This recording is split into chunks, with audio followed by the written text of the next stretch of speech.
कहानी की शुरुआत एक शादीशुदा जोड़े से होती है जो काफी समय से बच्चा पैदा करने की कोशिश कर रहे थे और आखिरकार उनके घर में कुसुओ नाम के एक बच्चे ने जन्म लिया। पर ये कोई मामूली बच्चा नहीं था। कुसुओ कुछ खास शक्तियों के साथ पैदा हुआ था जिनके चलते वो सिर्फ 10 दिन में बोलना सीख गया और उसकी इन शक्तियों को देखकर उसके माता पिता भी काफी चिंता में पड़ गए। लेकिन इस सब के बावजूद भी उन्होंने कुसुओ को किसी लैब में भेजने की बजाय खुद ही पालने का फैसला किया, जिसके चलते उसका बचपन तो काफी आराम से बीत गया। पर जैसे जैसे कुसुओ बड़ा होता गया उसकी ये शक्तियाँ उसके लिए श्राप बन गई, क्योंकि वो इन शक्तियों का इस्तेमाल ना तो कसीनो में पैसे जीतने के लिए कर सकता था और ना ही किसी लड़की का दिल जीतने के लिए। और साथ ही कुसुओ को हमेशा ये डर लगा रहता था कि कहीं कोई उस पर शक ना करे, और इसी के चलते वो कभी भी अपनी शक्तियों का इस्तेमाल अपने फायदे के लिए नहीं कर पाता था। साथ ही उसकी शक्तियाँ इतनी ज्यादा ताकतवर थी कि उसे अपने सर के ऊपर 2 एंटीना लगाने पड़ते थे ताकि वो अपनी शक्तियों को काबू में रख सके, क्योंकि अगर वो ऐसा नहीं करता तो शायद वो अनजाने में ही पूरे शहर को तबाह कर देगा और किसी का ध्यान उसके इन एंटीनास पर ना जाए। इसलिए वो अपनी शक्ति से सभी लोगों को हिप्नोटाइज कर देता था ताकि कोई उसके एंटीनास के बारे में पूछे ही ना। तभी एक दिन उसके स्कूल में टीचर ने ऐलान किया कि पीके हाई स्कूल फेस्टिवल का आयोजन अगले महीने होने वाला है और सभी बच्चों को इस फेस्टिवल के दौरान तमीज से रहने की हिदायत दी जाती है और ऐसा ना करने पर अगले साल से सभी इवेंट्स को बंद करने की चेतावनी दी गई। वैसे तो कुसुओ को इस इवेंट में कोई खास दिलचस्पी नहीं थी, पर इस इवेंट के दौरान वो हमेशा भीड़ से निकलकर अपने साथ कुछ समय बिता पाता था और वो किसी भी हाल में अपने इस टाइम को खराब नहीं करना चाहता था। और इसीलिए उसने फैसला किया कि वो इवेंट के दौरान सभी बच्चों पर नजर रखेगा ताकि कोई गड़बड़ी ना हो। इधर टीचर की क्लास से निकलते ही हीरो नाम का एक स्टूडेंट सामने आया और उसने अपने आप को खुद ही क्लास मॉनिटर के तौर पर नियुक्त कर दिया। और अब उसका कहना था कि उनकी क्लास इस इवेंट में ओरिगामी एग्जीबिशन करेगी, पर उसके इस आइडिया से क्लास के कई बच्चे सहमत नहीं थे क्योंकि वो इस इवेंट में कुछ और दिखाना चाहते थे। क्लास खत्म होने के बाद निंडो नाम के एक लड़के ने पीछे से आकर कुसुओ की आंख कवर कर दी, जिसने कुसुओ को काफी हैरान कर दिया। असल में कुसुओ की शक्तियों की वजह से वो किसी भी इंसान का पता 200 मीटर दूर से ही लगा सकता था, पर निंडो एक अजीब सा दिखने वाला लड़का था जिसका दिमाग हमेशा खाली रहता और इसी के चलते वो बार बार कुसुओ तक बड़ी आसानी से पहुंच जाता। और अब वो कुसुओ के साथ स्कूल के एग्जीबिशन के लिए पत्थर ढूंढने जाना चाहता था, जिसमें कुसुओ को कोई दिलचस्पी नहीं थी। लेकिन इससे पहले कि वो निंडो को मना कर पाता तभी शान नाम का एक और अजीब लड़का वहाँ पहुँच गया। असल में शान को लगता था कि डार्क रीयूनियन नाम की एक सीक्रेट सोसाइटी पूरी दुनिया को तबाह करना चाहती है, और ताकि कोई उन सब की बातें न सुन सके इसीलिए वो निंडो और कुसुओ को स्कूल की छत पर ले गया, जहां उसने बताया कि उसे ऑर्गेनाइजेशन की तरफ से एक लेटर मिली है जिसमें इवेंट के दौरान स्कूल पर होने वाले हमले के बारे में लिखा हुआ था। और अब वो चाहता था कि कुसुओ स्कूल को बचाने में उसकी मदद करे, जिसके लिए कुसुओ तैयार भी हो गया। लेकिन अंदर ही अंदर वो ये अच्छे से जानता था कि ऐसा कुछ नहीं होने वाला। इवेंट के 1 हफ्ते पहले कुसुओ क्लास में अकेला बैठा था, तभी उसके कानों में कुछ लड़कियों की आवाज पड़ी जो उस वक्त कोकोमी नाम की एक पॉपुलर लड़की को मिस पी के कॉन्टेस्ट में हिस्सा लेने के लिए बोल रही थी, जिसके जरिए स्कूल की सबसे सुंदर लड़की चुनी जाती थी। और अपने आप को सबसे खूबसूरत समझने वाली कोकोमी ऐसा बर्ताव कर रही थी कि मैं तो इसके लायक ही नहीं हूँ, नहीं मैं कहाँ सुंदर हूँ, छोड़ो ना। वो बार बार अपनी किसी दूसरी दोस्त को हिस्सा लेने को बोल देती, पर जब कुसुओ ने उसका दिमाग पढ़ा तो वो तुरंत ही समझ गया कि कोकोमी ये सब सिर्फ इसलिए कर रही है क्योंकि वो जानती है कि वो बड़ी ही आसानी से ये कॉन्टेस्ट जीत जाएगी। उसका दिमाग पढ़ने के बाद कुसुओ ने कहा कि उसे कोकोमी में कोई दिलचस्पी नहीं है, पर वहीं दूसरी तरफ कोकोमी उसके पीछे पड़ी हुई थी क्योंकि कुछ दिन पहले छुट्टियों के दौरान कुसुओ ने उसे बुरी तरह इग्नोर कर दिया था और कोकोमी बस अब ये जानना चाहती थी कि ये कौन है जिसने पू को पलट के नहीं देखा।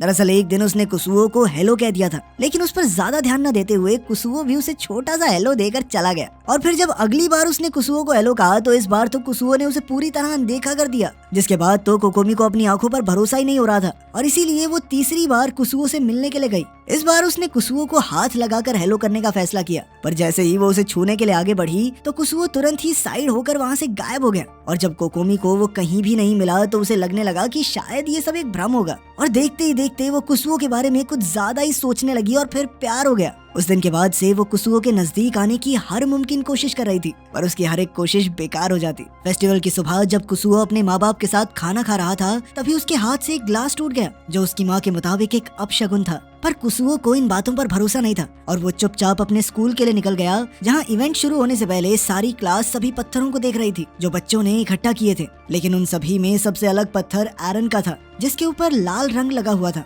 और तभी कुसुओ को याद आया कि एरन एक पुराना अपराधी था जिसे खुद को सुधारने के लिए स्कूल में भेजा गया था, और हो सकता था कि उसके पत्थर पर लगा हुआ लाल रंग कोई मामूली रंग नहीं बल्कि असली खून हो। इसके बाद कुसुओ स्कूल कॉरिडोर में चला गया जहाँ कोकोमी लगातार उसका पीछा कर रही थी और अब उसका प्लान था कि उसे किसी भी तरह कुसुओ के साथ कुछ पल अकेले में बिताने थे। पर वो इस बात से अनजान थी कि कुसुओ उसके दिमाग में चल रहे सभी प्लान्स को पहले से ही जानता है। तभी कोकोमी ने कुसुओ से बात करने की कोशिश की, पर उसी वक्त कोकोमी का एक बहुत बड़ा फैन क्लब भी वहाँ पहुँच गया और उसके फैंस ने उससे पीके ब्यूटी कॉन्टेस्ट में हिस्सा लेने की रिक्वेस्ट करना शुरू कर दिया। और इसी शोर का फायदा उठाकर कुसुओ चुपचाप वहाँ से निकल गया, जिसके बाद उसने खुद को एक मैजिक शो में टेलीपोर्ट कर लिया जहाँ एक स्टूडेंट अपनी माँ के साथ मिलकर एक जादू दिखाने वाला था। और ये बात सुनकर कुसुओ को लगा कि शायद इसमें कोई गलती भी हो सकती है और इसीलिए उसने अपनी शक्तियों का इस्तेमाल करने का फैसला किया। जादू की शुरुआत से पहले उस स्टूडेंट ने बताया कि असल में वो खुद को चेन से बांधकर उस लकड़ी के बक्से में बंद करने वाला था, जिसके बाद उसे 3 मिनट में वहाँ से गायब होना था, क्योंकि ठीक 3 मिनट बाद उसकी माँ उस बक्से में ब्लेड्स घुसाने वाली थी। कुसुओ को डर था कि इसमें कुछ गलत ना हो जाए और इसीलिए वो खुद टेलीपोर्ट होकर उस बक्से में पहुंच गया, पर तब तक वो स्टूडेंट वहाँ से गायब हो चुका था। पर अब कुसुओ खुद को 10 मिनट से पहले वापस टेलीपोर्ट कर ही नहीं सकता था, जिसका मतलब था कि उसे 10 मिनट तक होने वाले सभी अत्याचारों से बचना होगा। खैर 3 मिनट बाद उस स्टूडेंट की माँ ने उस बक्से में ब्लेड्स घुसाना शुरू कर दिया, जिनसे बचने के लिए कुसुओ को अलग अलग रूप लेने पड़े। पर उसकी मुश्किलें यहाँ खत्म होने वाली नहीं थी, क्योंकि तभी उस औरत ने ऐलान किया कि वो उस बक्से को ऊंचाई से फेंक कर तबाह करेंगे। पर जैसे ही वो बक्सा जमीन को छूने वाला था, तभी ऐन वक्त पर कुसुओ ने छलांग मारकर खुद को बचा लिया। पर वो औरत अभी भी रुकने वाली नहीं थी और उसने ऐलान किया कि वो लोग उस बक्से में आग लगाएंगे, जिससे बचने के लिए कुसुओ ने उस बक्से को अंदर से जमा दिया। लेकिन हर बीतते टास्क के साथ उसकी जान पर खतरा बढ़ते जा रहा था और अब उस औरत ने बक्से को बुलडोजर से कुचलने की बात कही। पर जैसे ही वो बुलडोजर उस बक्से पर चढ़ने वाला था, तभी कुसुओ को एहसास हुआ कि 10 मिनट पूरे हो गए थे और उसने तुरंत ही खुद को बक्से से बाहर टेलीपोर्ट कर लिया। और उसी वक्त वो जादूगर भी वापस स्टेज पर आ गया, जिसने सभी लोगों का ध्यान अपनी तरफ खींच लिया। उधर कोकोमी ने भी अपने फैंस की बात सुनते हुए पीके ब्यूटी कॉन्टेस्ट में हिस्सा लेने का फैसला कर लिया था, लेकिन कंटेस्टेंट की तरह नहीं, एक जज के तौर पर, जिस वजह से काफी सारे लड़के नाराज थे, जिनमें से एक शान भी था। और इसीलिए वो भीड़ से निकलकर स्कूल के बैकयार्ड में चला गया, जहां उसकी मुलाकात डार्क रीयूनियन के एक आदमी से हुई, जो उसे अपने साथ ऑर्गेनाइजेशन के मीटिंग रूम में ले गया। वहां उसकी मुलाकात ग्रुप के लीडर मूनलाइट बटरफ्लाई से हुई, जिसने शान को बताया कि वो भी उन्हीं की ऑर्गेनाइजेशन का एक पुराना सदस्य है। उसकी ये बात सुनने के बाद शान ने खुलासा किया कि असल में वो डार्क रीयूनियन का सबसे खतरनाक और काबिल योद्धा था, पर जब उसे ऑर्गेनाइजेशन के असली मकसद के बारे में पता चला तो उसे मजबूरन स्टोन ऑफ डायरेक्शन चुरा कर भागना पड़ा, जिसके बाद वो एक खुफिया जादू का इस्तेमाल करके शान के शरीर में घुस गया ताकि कोई उसे पहचान न सके। उसकी पूरी बात सुनकर लीडर ने उसे दोबारा से डार्क रीयूनियन का हिस्सा बनने को कहा, जिसके लिए शान ने साफ इनकार कर दिया। जिसके बाद लीडर ने उसे बताया कि असल में स्कूल के अंदर 7 स्फीयर बॉल मौजूद थी, जिनकी मदद से पूरे डार्क रीयूनियन को तबाह किया जा सकता है, और आज वो लोग खास तौर पर इन्हीं बॉल्स को तबाह करने के लिए आए थे। और ये बात सुनते ही शान ने उनसे पहले उन सभी बॉल्स को ढूंढकर तबाह करने का फैसला किया, ताकि डार्क रीयूनियन किसी और को नुकसान न पहुंचा सके।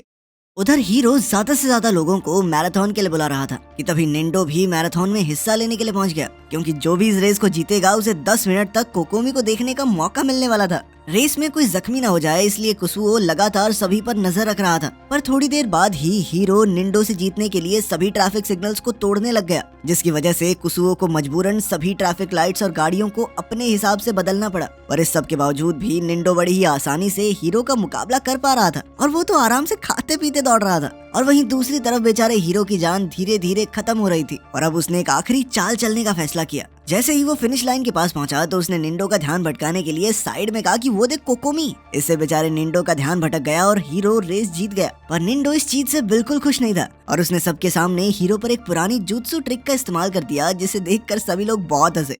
उधर स्कूल में एरन को अपने लॉकर में अपनी पुरानी गैंग की चिट्ठी मिली, जिसमें उन्होंने एरन को स्कूल के पीछे मिलने के लिए बुलाया। और अब तक एरन काफी बदल चुका था और वो चुपचाप अपने साथियों के आगे से निकल गया। वो लोग उसे पहचान ही नहीं पाए, पर तभी शान 2 बॉल्स लेकर उन लोगों के सामने से गुजरने लगा। और तभी उन्होंने शान से पूछा कि क्या वो किसी एरन नाम के लड़के को जानता है, जिस पर शान ने हंसते हुए तुरंत ही एरन की तरफ इशारा कर दिया, जिसके बाद उन गैंगस्टर्स और एरन के बीच में लड़ाई शुरू हो गई। उधर स्कूल में कुसुओ के दिमाग में अब भी इवेंट की टेंशन चल रही थी, और इसके बावजूद भी उसे जबरदस्ती कोकोमी के साथ घूमना पड़ रहा था, जो अब उसके साथ हॉन्टेड हाउस जाना चाहती थी, ताकि वो डर के मारे उससे चिपक सके। पर तभी निंडो ने भी उनके साथ जाने की बात कही, जिससे कोकोमी का ये चिपका चिपकी वाला प्लान थोड़ा खराब हो गया। हॉन्टेड हाउस में कोकोमी तो बहुत डर रही थी, पर कुसुओ को इस चीज से कोई फर्क नहीं पड़ रहा था, क्योंकि वो सभी बच्चों को आराम से देख सकता था। तभी एक बच्चे ने उन्हें डराने की कोशिश की, पर फिर वो निंडो की ठुड्डी देखकर बेहोश हो गया, जिसके बाद उन तीनों ने उस बच्चे का मेकअप खुद पर लगा लिया, हॉन्टेड हाउस से निकलने के बाद निंडो और कुसुओ मुंह धोने के लिए बाथरूम में गए, जहां निंडो ने कुसुओ के चश्मे चुरा लिए,